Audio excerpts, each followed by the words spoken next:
আসসালামু আলাইকুম বন্ধুরা। কেমন আছো সবাই? আশা করি আল্লাহর রহমতে সবাই ভালো আছো।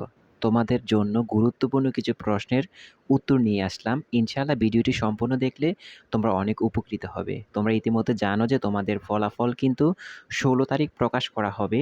তো ফলাফল প্রকাশ করলে কিন্তু রেজাল্ট সবার ভালো হবে তেমন না। কিছু স্টুডেন্টের রেজাল্ট খারাপ হবে। অনেকে ভালো পরীক্ষা দিয়েও খারাপ রেজাল্ট করবে। অনেকে ভালো পরীক্ষা দিয়েও কিন্তু এ প্লাস আসবে না।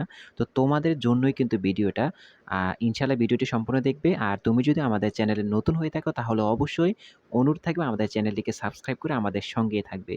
তো তোমাদের জন্য ১ম প্রশ্ন যে জিনিসটা থাকবে সেটা হচ্ছে রেজাল্ট খারাপ হলে কি করবে? মানে কোনো কারণে যদি তোমার রেজাল্ট খারাপ হয় তাহলে তোমার করণীয় কি? সেই সম্পর্কে আমরা আলোচনা করব। ২ নাম্বারে আছে বোর্ড চ্যালেঞ্জ করলে রেজাল্ট পরিবর্তন হয় কিনা? সেই সম্পর্কে আলোচনা করব। ৩ নাম্বার হচ্ছে কত তারিখ থেকে কত তারিখ পর্যন্ত বোর্ড চ্যালেঞ্জ করা হয়, সে সম্পর্কে আলোচনা করব এবং আমরা আরও কিছু তথ্য নিয়ে আলোচনা করব যে বোর্ড চ্যালেঞ্জের রেজাল্ট কতদিন পরে দিতে পারে। তো সেগুলো নিয়ে আলোচনা করব। ইনশাআল্লাহ ভিডিওটি তোমাদের জন্য অনেক তথ্যবহুল হবে। তাই অনুরোধ থাকবে আমাদের চ্যানেলটিকে সাবস্ক্রাইব করে দিবে। আর তোমার যদি কোনো মূল্যবান মতামত থাকে তাহলে অবশ্যই আমাদের কমেন্ট বক্স সবসময় খোলা থাকবে। তোমরা অবশ্যই কমেন্ট বক্সে কমেন্ট করে জানাতে পারো। আমরা ইনশাআল্লাহ সবার উত্তর দেওয়ার চেষ্টা করব। তাহলে চলো বন্ধুরা আমরা ভিডিওটি শুরু করি। নাম্বার ১, কোনো কারণে রেজাল্ট খারাপ হলে কি করবে? দেখো বন্ধুরা, সবার রেজাল্ট ভালো হবে সেটা তেমন না। আল্লাহ তোমার কপালে যা রেখেছে ঠিক তাই হবে। হয়তো রেজাল্ট খারাপ হইতে পারে, সেজন্য মন খারাপের কিচ্ছু নাই। কোনো খারাপ দিক অবলম্বন করবে না, কোনো খারাপ চিন্তাভাবনা মাথার মধ্যে আনবে না। কারণ তোমাদের সামনে কিন্তু অনেক সুযোগ আছে। যেমন তোমার রেজাল্ট যদি কোনো কারণে খারাপ হয় অথবা কোনো কারণে যদি তোমার A+ ছুটে যায়, তাহলে তুমি তো বোর্ড চ্যালেঞ্জ করতে পারতেছো। বোর্ড চ্যালেঞ্জ করলে কিন্তু হিউজ পরিমাণ রেজাল্ট পরিবর্তন হয়। হ্যাঁ বন্ধুরা, তোমরা বিগত বছরগুলো দেখতে পারো অথবা এসএসসি পরীক্ষা যে কিছুদিন আগে বোর্ড চ্যালেঞ্জের রেজাল্ট দিয়েছে সেটাও তোমরা দেখতে পারো। কি পরিমাণ রেজাল্ট পরিবর্তন হয়েছে। তাই মন খারাপের কিচ্ছু নাই। রেজাল্ট যদি খারাপ হয়ে থাকে তাহলে বোর্ড চ্যালেঞ্জের সুযোগ আছে। তোমরা অবশ্যই বোর্ড চ্যালেঞ্জ করবে। বোর্ড চ্যালেঞ্জে ইনশাআল্লাহ তোমাদের রেজাল্ট পরিবর্তন হবে। ২ নাম্বার প্রশ্ন, বোর্ড চ্যালেঞ্জ করলে রেজাল্ট পরিবর্তন হয় কিনা?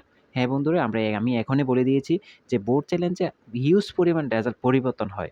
বিশ্বাস না হলে আমি তোমাদেরকে প্রুফ দেখাতে পারি। অবশ্যই তোমরা এবার এসএসসি পরীক্ষার যে রেজাল্ট পরিবর্তন হয়েছিল, বোর্ড চ্যালেঞ্জের রেজাল্টটা অবশ্যই গুগলে গিয়ে তোমরা দেখতে পারো। তাহলে আমরা তোমাদেরকে দেখার সুযোগ করে দেব অথবা আমাদের এখানে ভিডিও দেওয়া আছে, তোমরা অবশ্যই ভিডিওগুলো দেখলে বুঝতে পারবে কি পরিমাণ রেজাল্ট পরিবর্তন হচ্ছে। তোমাদের বেলায় ঠিক একই রকম তোমাদেরও রেজাল্ট পরিবর্তন অবশ্যই হবে। ৩ নাম্বার প্রশ্ন যেটা, কত তারিখ থেকে কত তারিখ পর্যন্ত বোর্ড চ্যালেঞ্জ করা যাবে? আসলে কালকে যদি রেজাল্ট দেয়, ধরো ১৬ তারিখ যদি রেজাল্ট প্রকাশ করা হয়, তাহলে ১৬ তারিখ বিকেল বেলা থেকেই কিন্তু বোর্ড চ্যালেঞ্জের কিন্তু আবেদন করা শুরু হয়। তো এটা অবশ্যই আপডেট আসবে। আর আমি অবশ্যই তোমাদেরকে সেই আপডেট জানিয়ে দেব। সেজন্য তোমরা অবশ্যই আমাদের চ্যানেলের সঙ্গেই থাকবে। যে যদি ১৬ তারিখ থেকে বোর্ড চ্যালেঞ্জের আবেদন শুরু হয় তাহলে তোমরা খেয়াল রাখতে পারো যে কমপক্ষে ৫ দিন সময় দিবে। কমপক্ষে ৪ থেকে ৫ দিন সময় দিবে যে বোর্ড চ্যালেঞ্জ করার জন্য। এই ৪ থেকে ৫ দিনের মধ্যেই তোমরা বোর্ড চ্যালেঞ্জ করে ফেলতে পারবে। এবং বোর্ড চ্যালেঞ্জ করার কিন্তু ১৫ থেকে ২০ দিন পর কিন্তু রেজাল্ট প্রকাশ করা হয়। সর্বোচ্চ গেলে ২৫ থেকে ১ মাস, ১ মাসের মধ্যে কিন্তু রেজাল্ট প্রকাশ করা হয়। তো তোমরা যারা বোর্ড চ্যালেঞ্জ করবে আমাদের চ্যানেলের সঙ্গেই থাকো। ইনশাআল্লাহ কবে থেকে বোর্ড চ্যালেঞ্জ করবে, কিভাবে বোর্ড চ্যালেঞ্জ করবে সবকিছু আমরা তোমাদেরকে অবশ্যই দিয়ে রাখবো। তো যাই হোক, শেষ পর্যন্ত কথা যেটা থাকবে সেটা হচ্ছে তোমরা অবশ্যই নামাজ পড়ে আল্লাহর কাছে দোয়া করো। ইনশাআল্লাহ আল্লাহ চাইলে সবার রেজাল্ট পরিবর্তন হবে, সবার রেজাল্টই ভালো হবে ইনশাআল্লাহ। আর যদি কোনো কারণে খারাপও আসে তাহলে অবশ্যই আল্লাহর উপর ভরসা রেখে বোর্ড চ্যালেঞ্জ করো। ইনশাআল্লাহ পরবর্তী তোমার রেজাল্ট পরিবর্তন হয়ে যাবে। ভালো থাকো। আসসালামু আলাইকুম।